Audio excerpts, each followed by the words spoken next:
Cobra Kai is the sequel series we didn't realize we wanted. It's 1,000 times better than we could have expected. Yeah, duh. Deepening the mythology of the Karate Kid, taking the original 1984 film's hero and bully and broadening both of them into ever more multi-dimensional co-protagonists and co-antagonists, the hit YouTube series is more than fan service, Easter eggs, and nostalgia. Though there's plenty of that too. Cobra Kai's back, baby! Here we'll take a look at 10 super cool facts about Cobra Kai. If you enjoyed this video, please like it and share it with your friends. And subscribe to MovieWeb to keep up with the conversation about all of the things we love. 3D Johnny Lawrence. The three main producers behind Cobra Kai are Karate Kid superfans. Something William Zabka said in the special edition DVD really resonated with them. Zabka based his performance on Johnny's first line in the script, "I'm an ex-degenerate, I have 1 year to make it work," and his last, "You're all right, LaRusso, good match." This idea of a three-dimensional Johnny Lawrence was the spark for Cobra Kai. Hot Tub Time Machine. Cobra Kai's co-creators and co-showrunners are John Hurwitz and Hayden Schlossberg, the duo behind the Harold and Kumar movies, and Josh Held, who made Hot Tub Time Machine.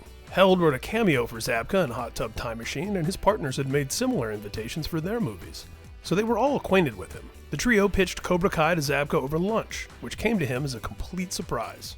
"I had no idea it would be this, not in a million years," the actor told Adweek. "I walked away from this restaurant shell-shocked, almost like a girlfriend came back and said, I want to give it another go." The Reluctant Sensei. Zabka wasn't keen on Johnny reopening the Cobra Kai dojo, at least not at first. We have a reputation to uphold. "It was a little painful in a way," he told the crowd during a panel at the Tribeca Film Festival. "It's Pandora's box for him. It's the snake that bit him, you know?" The writers and producers eventually brought him around and got him fully on board. Will Smith is a producer.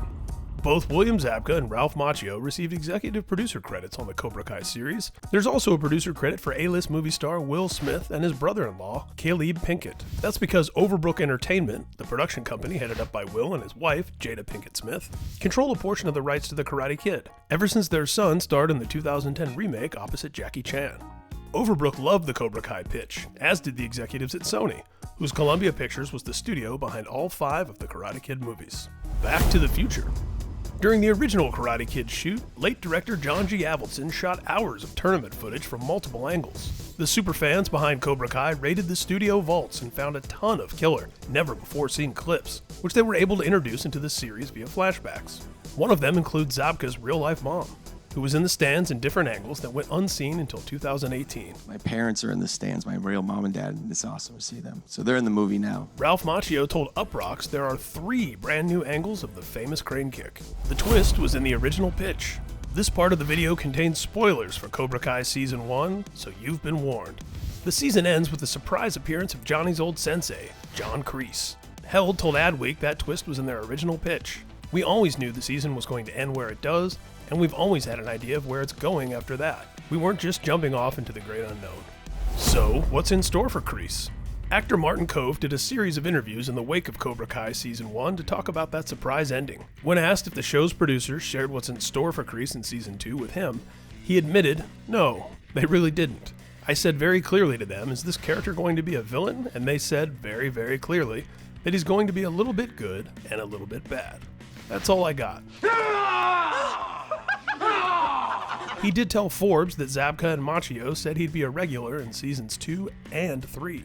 Will Johnny and Daniel fight again? Late in Season 1, after a night of drinking together, Johnny and Daniel returned to the LaRusso home dojo, prepared to have a friendly rematch, in the spirit of Apollo Creed and Rocky Balboa at the end of Rocky 3. Ding, ding. They don't end up going through with it. The show's producers intentionally saved any Daniel-Johnny rematch for later. "Everyone's asking, when are they going to fight, which we call the Ross and Rachel of our show," Macchio explained to Adweek. Oh, that is so sweet. "You've got to keep that out there, but you can't have them fight too soon, or it might be a short series." Hurwitz later confirmed to Cinema Blend, "It feels like that's the ultimate destiny for these characters at this point. It's just a matter of when and if it's actually going to happen. But that feels like it's in the ether." The door is open to Hilary Swank. One of the many things we loved about Cobra Kai was the fact that the superfans behind it made the awesome choice to recognize all 3 sequels as canon. This means Terry Silver exists in this universe. He's even mentioned in one scene. What is your relationship to this Terry Silver? It also means that Julie Pierce, played by future 2-time Oscar winner Hilary Swank in the next Karate Kid, is out there too. Hi. Producers told Slash Film that Daniel and Julie definitely know each other. They were both very important to Mr. Miyagi, Hurwitz said. We've not yet reached out to Hilary Swank, but we think about her as somebody who is part of the Karate Kid canon and who could exist in the world of Cobra Kai. Held added that all 4 movies, quote, have Miyagi in them as a through line. Will we see Allie in Season 2? In a fantastic report from IndieWire, Schlossberg dropped some pretty strong hints when asked about Elizabeth Shue. Oh yeah? What's that? There's no question that this whole story with Allie, that she's the Helen of Troy of the Johnny-Daniel rivalry, he noted. We just love all the characters, all the actors from the original movie, and so anything is possible. We know at least one fan who'd be stoked to see Allie show up in Season 2, Patton Oswalt, who tweeted that one of the stories, quote, has to be Elizabeth Shue, and how she haunts both of these hilarious, damaged Valley dudes. That is true. We hope you enjoyed this look at 10 cool facts about Cobra Kai. If you enjoyed this video, please like it, share it with your friends, and subscribe to MovieWeb to keep up with the conversation about all of the things we love.